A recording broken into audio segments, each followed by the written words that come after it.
Hi there. Welcome to the Imperfect Prophet podcast for women who wonder. Frankly, as we go through life, I'm sure we wonder about a great deal. First as little kids, then as adolescents, then as young women, then as transitional women. What are we calling ourselves these days? And then you get to this point in life, or my point in life, when you're postmenopausal and wondering what's next. Wondering if the parade already passed you by. Join me, Wonder Wendy. I'm going to be your host as we talk about some of these unique challenges that face women today in a new millennium, going through menopause and trying to live a rich, full life. There might even be a few men and younger women that want to listen in too. That's okay. But there's a roller coaster and we're all on it. And I'm going to be your guide to help you figure out when you should close your eyes, when you should hang on, and maybe we'll explore some ideas for what works for you if it doesn't work for me, or vice versa. So join the conversation, pick up your favorite beverage, and we'll talk to you soon. Welcome to The Imperfect Prophet. Hey there. Welcome to another episode of The Imperfect Prophet with me, your host, Wonder Wendy. I'm popping an ice cold soda. It's 105 degrees in the shade here in Arizona today. And so I thought this beverage that they've been promoting the heck out of at the baseball games, Mountain Dew Baja Blast, may be a refreshing thing for today. So I'll have my caffeine. It's sugar-free though, so I will not have my sugar intake upped. Anyway, the podcast, because I don't think you called to hear what I'm drinking today. Although if you're interested, I always tell you, don't I? Because staying hydrated is important. And yes, I'll need to drink a glass of water to offset the soda, and I will, I promise. But today, I want to talk about something that has been heavy on my heart, but it's something light. And it's so funny where inspiration finds us, not usually where you expect to. Today's episode starts in the seasonal aisle of the grocery store. You know, that episode, that section where whatever is current is there, or actually whatever is coming up in the next 2 months is there, whether it's Easter, Halloween, Thanksgiving, Christmas, Valentine's Day, St. Patrick's Day, you get the idea. They set it all up there. And believe it or not, here we are only partway through July, and they're already clearance pricing summer. We're only halfway through July, people, and yet it's all on discount. Apparently, it's time to make room for backpacks and back-to-school supplies. Next thing you know, we'll be seeing pumpkins and Halloween decorations. Crazy, especially because, like I said, it's 105 degrees in the shade right now. Oh my goodness, summer's got months left here in Arizona. It always strikes me as funny because they always have to be a little bit ahead. And the calendar may be moving on, but it's still summer.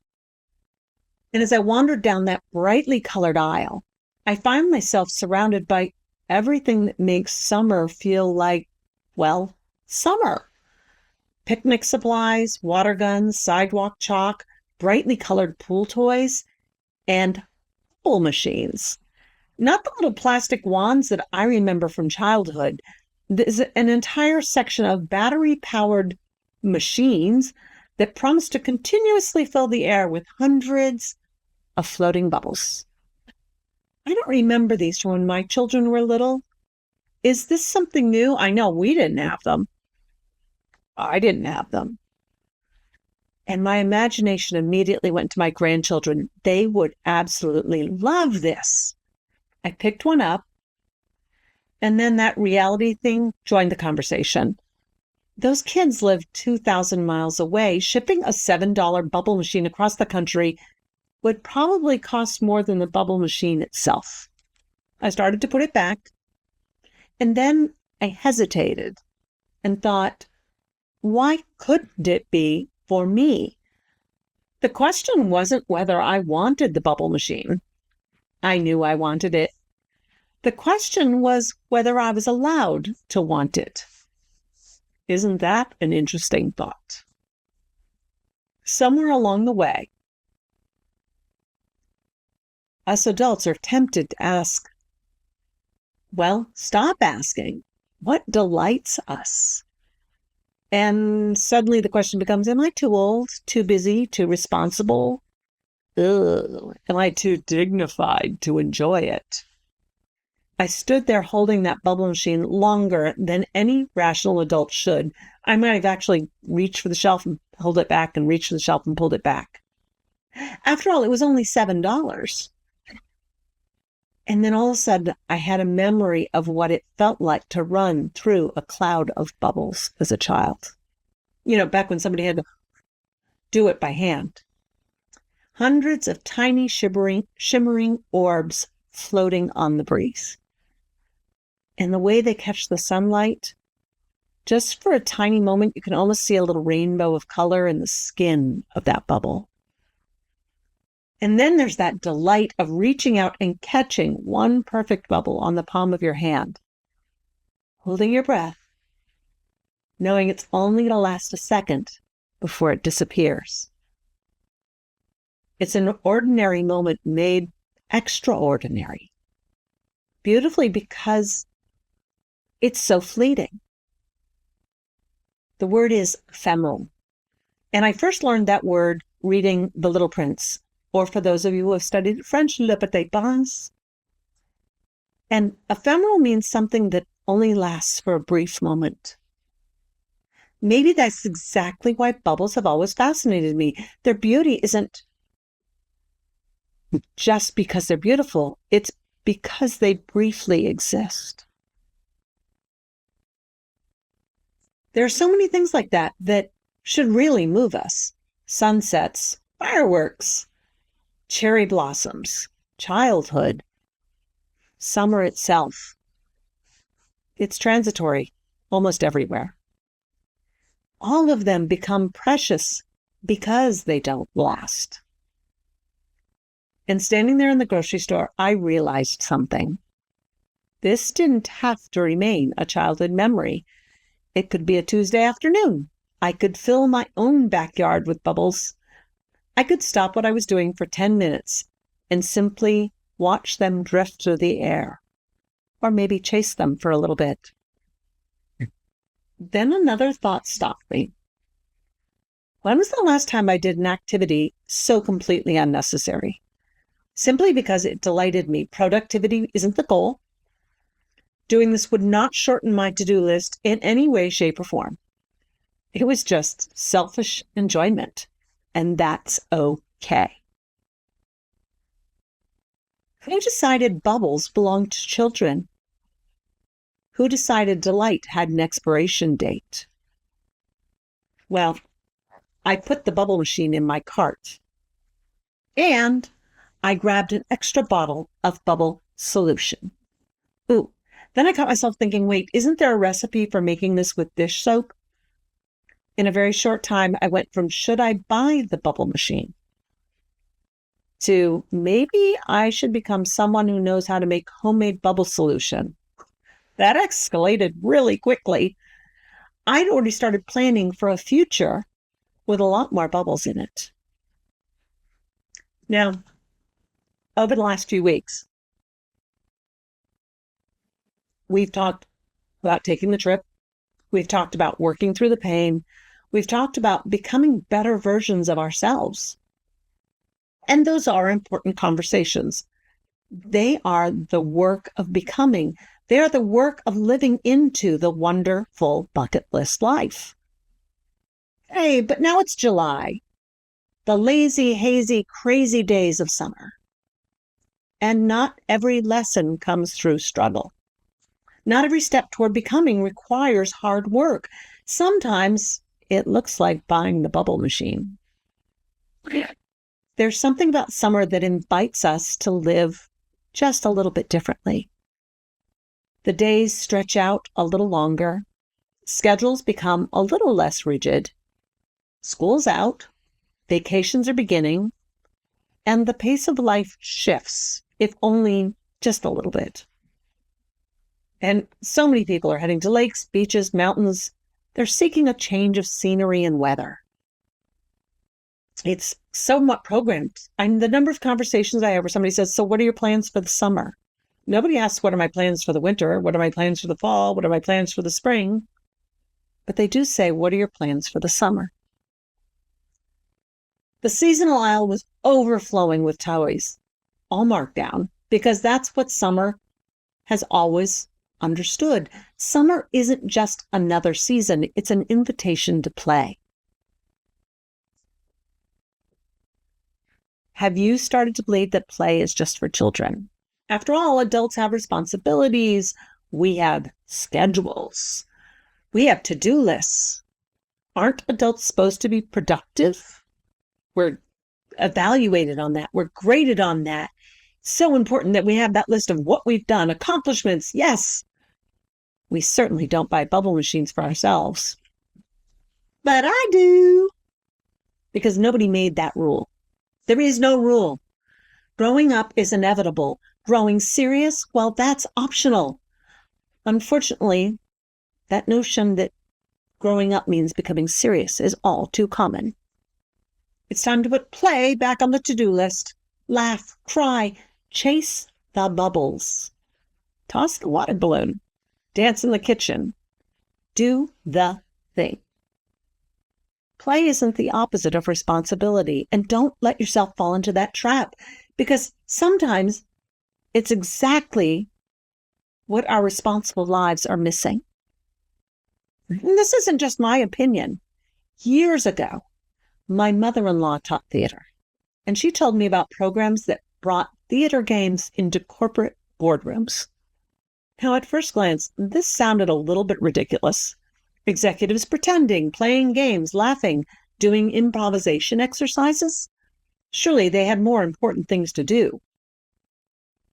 Except they didn't. The research kept showing the same thing. When people played together, they became more creative thinkers. They solved problems more effectively. They communicated better, and stress levels dropped. Play isn't a distraction from work. It makes the work flow even better. And maybe that's because play does something remarkable. It quiets the part of our brain that's constantly trying to prove itself. It makes room for curiosity, for imagination, for possibility. Maybe that's why children learn so quickly. And maybe as adults, we need to remember that. Now, last week, I was invited to a pool party hosted by Girlfriends Adventure Club, something I recently joined. It's a group of women that take curated trips together. I don't know when I'm going to get on one of the trips, but I will one of these days. And in so doing, they create community, and they also give back whenever possible on their trips. And it's women encouraging women to stretch their comfort zone and do new things. Well, it sounds exactly like the kind of thing I should say yes to, right? But then there is that little voice in my head that showed up. Yeah, even I have it. Will the cool girls have cuter swimsuits, better cover-ups, better bodies? What if no one wants to eat the watermelon that I brought? What if I don't fit in? And there's another layer to this. It's a pool party, so there's going to be a pool involved. And I love the water, but I'm not a confident swimmer. And some childhood memories have a way of hanging around far longer than they deserve, because what I remember from a pool party as a kid was being splashed and not liking it, roughhousing, and feeling a little bit threatened, and feeling out of control. Isn't it amazing how quickly your 12-year-old self can show up almost 50 years later? And even with all that, I put on the swimsuit. I grabbed the oversized cover-up because sun protection is more important than looking cute. And I cut up a watermelon. And I went. Here's the funny thing.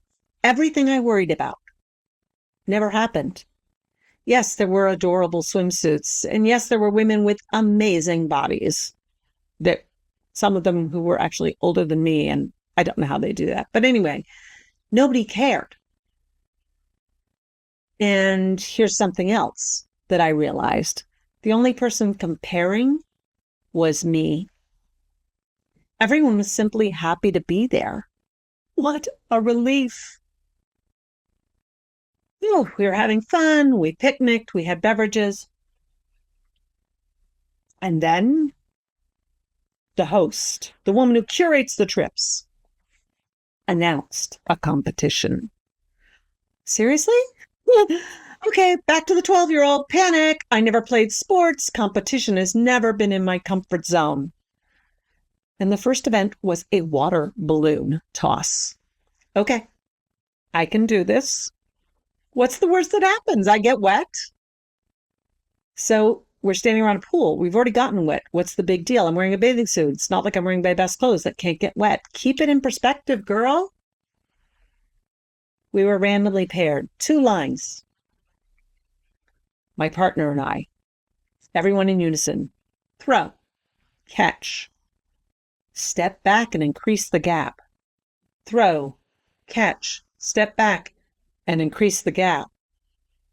Somebody's balloon breaks, they're eliminated. Throw, catch, step back. Now at this point, we're several feet apart, and I'm starting to question whether we can continue to go. But then something amazing happened.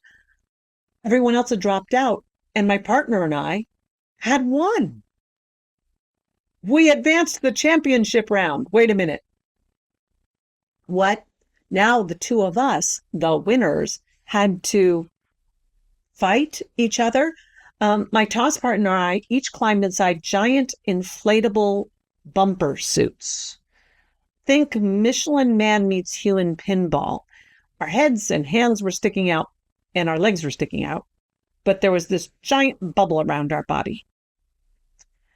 The objective of this challenge was to knock your opponent in the pool. Now, there's one problem here. I don't really want to get knocked into the pool. And turns out neither did my opponent. There we were, 2 grown women apologetically bumping into each other. I'm so sorry. No, after you. We looked less like gladiators and more like Chip and Dale politely negotiating. Mercifully, my partner looked at me and said, "What if we both just jump in?" Perfect. A draw. So together, we jumped. I'd like to say we held hands, but we couldn't figure out how to get our hands to meet out of those little bubbles.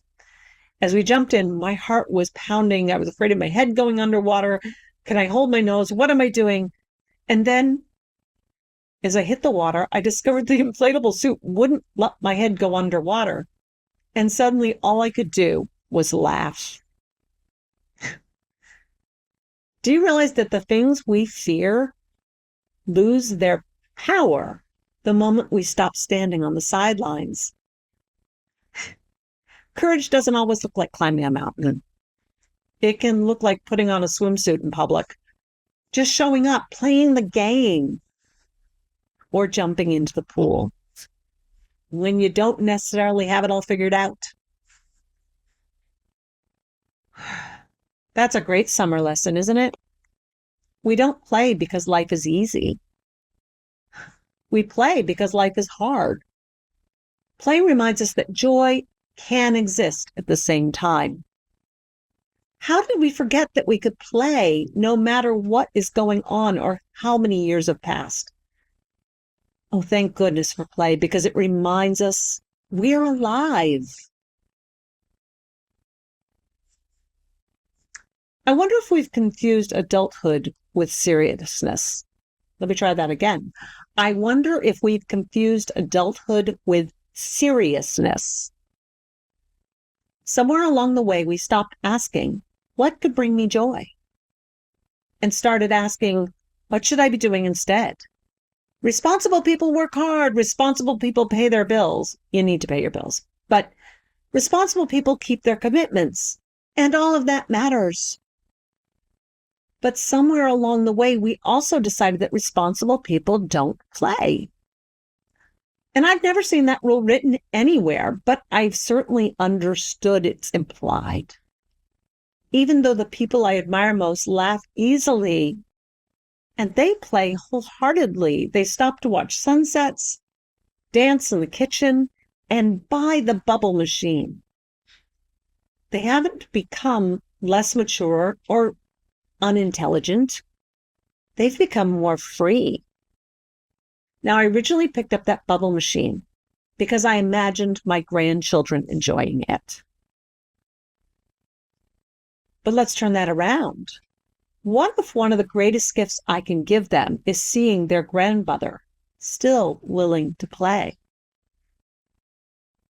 The wonderful bucket list life has never really been about skydiving or climbing mountains or collecting passport stamps. It's about recovering our capacity for ordinary thought. Don't let go of the wonder we were born with. Hang on to the curiosity and give yourself permission that somewhere along the line we stopped giving ourselves. So this week, I don't have a challenge for you because that would sound too much like work. And I'm not asking you to journal or meditate or make a vision board. I just want you to notice the next time your heart quietly whispers, "Ooh, that looks like fun." And don't dismiss it quickly. Instead, ask yourself one question. Who told me that wasn't for me anymore? We spend the first part of our lives trying to grow up. Wouldn't it be nice if we were older? Thanks, Beach Boys. But maybe at this point, it is about remembering what was worth bringing with us. Growing older isn't about giving up on fun. It's about becoming free enough to enjoy childish pleasures once in a while. Until next week, pick up the toy, remember to play, laugh, have fun, look a little foolish once in a while. Oh, but stay hydrated. Let's not lose all responsibility. And better yet, invite a friend, share this episode with them, and go make a memory together. Talk to you soon. And I can't wait to hear what you did when you went out to play. And I have to take this out of the box and make some bubbles. Like what you heard here today? Then we should be friends. I suggest you join my Facebook group. It's a good way to connect. We can have a conversation, ask me questions, whatever you want to do. It is called the Wonderful Bucket List Life. That's Wonder-Full Bucket List Life. Be a bucket lister and join me on this adventure. Or you can go to my webpage, which is Wonder Wendy and Friends, join the mailing list, learn about the book I wrote, adventures that are coming up in the future, and other podcasts. I look forward to talking to you soon, and stay hydrated. Have a great day.